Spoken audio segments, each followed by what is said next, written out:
Монгол Зөвлөлт холбоот улс 1936 онд харилцан тусалцах протокол байгуулсны дагуу 1937 онд 52 онгоц бүхий Зөвлөлт холбоот улсын цэрэг Баян түмэнд газардсан байдаг. Энэ бол халахын голын дайнд Монгол зөвлөлтийн холбоотон арим ялахад хамгийн чухал үүрэг гүйцэтгэсэн Зөвлөлт холбоот улсын 57 дугаар онцгой корпус байсан юм. Халахын голын байлдааны 85 жилийн зориулан хүргэж байгаа цуврал сурвалжлагын хүрээнд энэ удаа 57 дугаар онцгой корпусын түүхийг эргэн сануулж байна.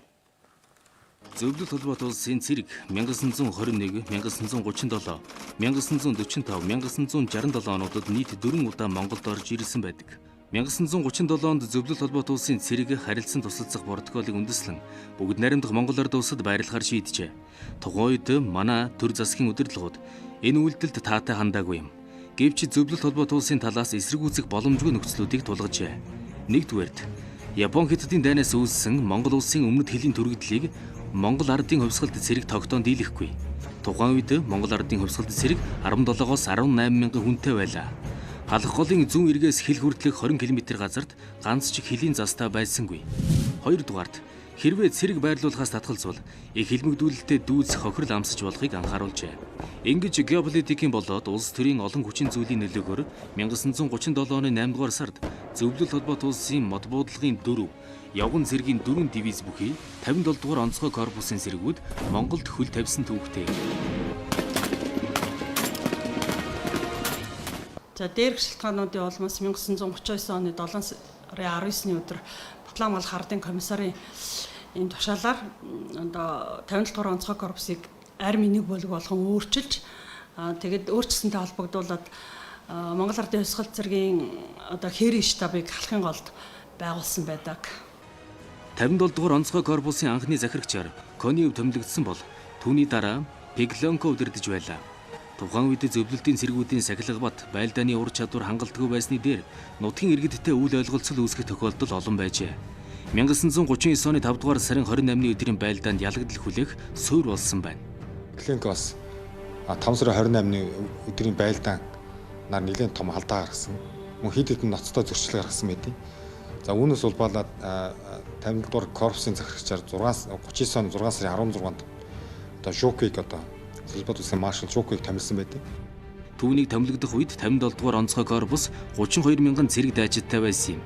Тэрээр ирсэн даруйда 57 дугаар онцгой корпусын олон алдааг залруулж хожимо их дайнд ялалт авчрах томоохон өөрчлөлтүүдийг хийсэн байдаг.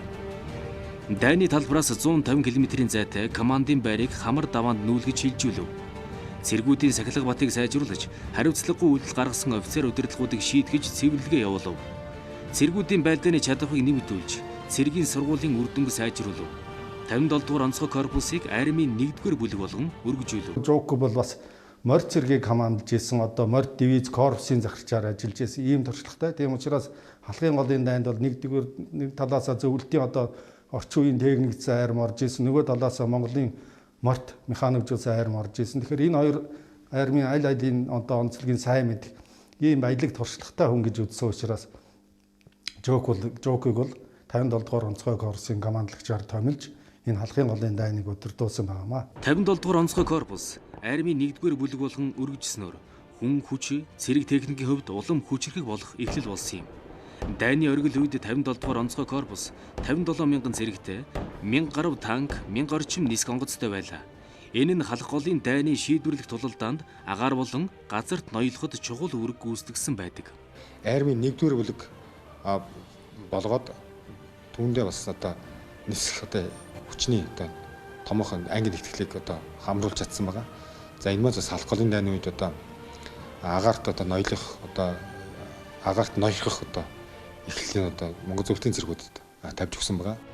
Ийхүү халахын голын зарлаагүй дайнд ялж Монгол улс их орон тусгаар тогтнолоо бүрэн бүтэн авч үлдэхэд Зөвлөлт холбоот улсын 57 дугаар корпус маршал Жукийн орлуулсан гавьяг бид мартах учиргүй. 57 дугаар онцгой корпусын сүүлийн цэрэг 1991 онд Монгол улсаас гарсан түүхтэй.